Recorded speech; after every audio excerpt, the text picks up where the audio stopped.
কখন রান্না হবে তোমার মাম্মি? কেন? খুব খিদে পেয়েছে। সকালবেলা উঠে খেলি রুটি দিয়ে মাংস, তারপর আবার খিদে লেগে গেল। রাগ করছো কেন? রাগ করবো না, সকালবেলা উঠে কাজকর্ম করে পাচ্ছি না, এত ঠান্ডার মধ্যে সব কাজকর্ম করতে হয়, তার উপর সকালবেলা উঠে আমি কোনো কিছু খাইনি, আমার তো খিদে লাগেনি, আর তোদের খেয়ে আবার খিদে লেগে গেল। আমি তো কাজ করতে পারি না, তো কি কাজ করবো আমি? আমি যেন বলেছি তোরে কাজ কর, আমি জানি তো তুই কোনো কিছুই পারিস না। যত কাজ আমারই করতে হয়, সকাল থেকে শুরু করে সন্ধ্যা পর্যন্ত। সবাই শীতের মধ্যে লেপ কাঁথা কম্বলের মধ্যে ঢুকে থাকে, আর আমার সকালবেলা উঠেই ঘুরঘুর করে বেড়াতে হয়। আমরা তো লিপ কাঁথার মধ্যে ঢুকে থাকি। আজকে রবিবার, ভাবলাম একটু দেরি করে ঘুম থেকে উঠবো, সবার অফিস ছুটি থাকে, তোর পাপার অফিস ছুটি নেই।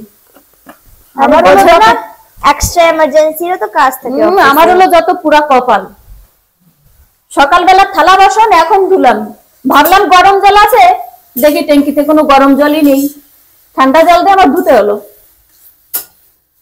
এই যে বাঁধাকপি ভাজা করছি, তাও ভাগ্যিস আমার এখন তরকারি রান্না করতে হলো না। কালকে রাতে সে মাংস রান্না করেছিলাম, মাছের ঝোল রান্না হয়েছে, সবাই মাংসই খেয়েছে, কেউ মাছ খায়নি, তাই এই দেখো রয়েছে, দেখেছো জমে রয়েছে একদম। বাবা কি করে খাবি জমা? তুই গরম করতে হবে, না হলে তো খেতেই পারবি না। দুধ কিছু হচ্ছে না, তুমি মাথা আসা যাও, দাও। ওরে বাবা, আমার বাবা পুজো দিল, তাই নমো দিতে এসছে।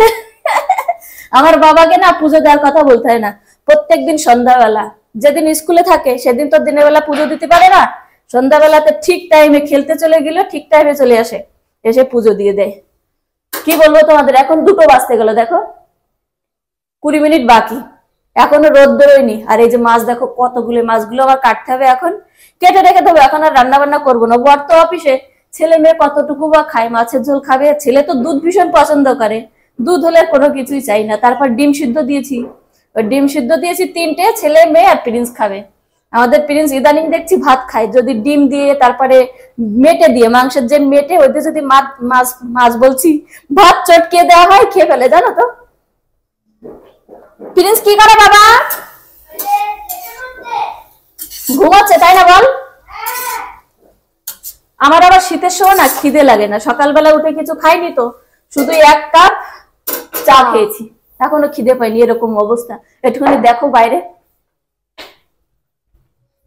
2টো বাজে, একটু দেখো কুয়াশায় ভর্তি, দেখেছো? আমার এখনো আরো কত কাজ জানো, এই বাইরেটা এখনো ধোয়া হয়নি, রান্না বান্না সেরে মাছ কেটে এখানে ধোবো আবার। আর এত ঠান্ডা, শুধু ঘর মুছলাম এখন, সেই কারণে সোয়েটার খুলে ফেলে দিয়েছি, এখন চান দান করে আবার সেই জুতো মোজা সোয়েটার সবকিছু পরতে হবে। এই কি করিস রে? আর কি করব, পাঞ্জাবের মানুষ আমরা, দেশি দহি।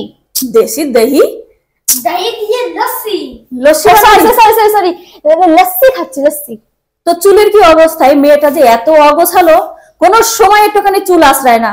আর আমার ছেলে দেখো চান দান করে রেডি, চুল আশ্রাইছিস তো বিশাল সুন্দর বাবা, কাঞ্চন মল্লিকের মতো। বিতরণ দিবি না? লবণ নিয়ে নে, এরকম করে খাওয়া যায় কোনোদিন? অল্প করে লবণ দিস, 1 গাদা দিয়ে তারপর খেতে পারবি না কিন্তু। আমি পাই সবকিছু, শর্ত একটু। এই তুই সোয়েটার খোল, তাড়াতাড়ি করে সোয়েটার খোল, যা চান কর। ট্যাঙ্কিতে গরম জল আছে বাবা? আনন্দতে নাচ, রোদ উঠে যেতে বল। তাই তো যে, ও বাবা, এই রোদের কোনো গ্যারান্টি নেই, একটুখানি থেকে আবার ওই দেখো সবে মাত্র রোদ বেরোলো, দেখো বাবা, জামা প্যান্ট যতগুলো আছে সব রোদে মেল, এর কোনো ইয়ে নেই, এখন আছে তো তখন নেই।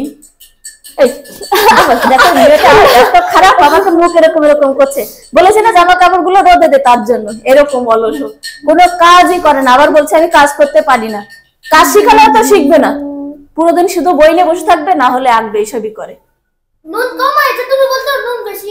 এই আমাদের বাদর কি করে, দেখো ওই দেখো বসে রয়েছে খাটের উপরে, কি ব্যাপার রে?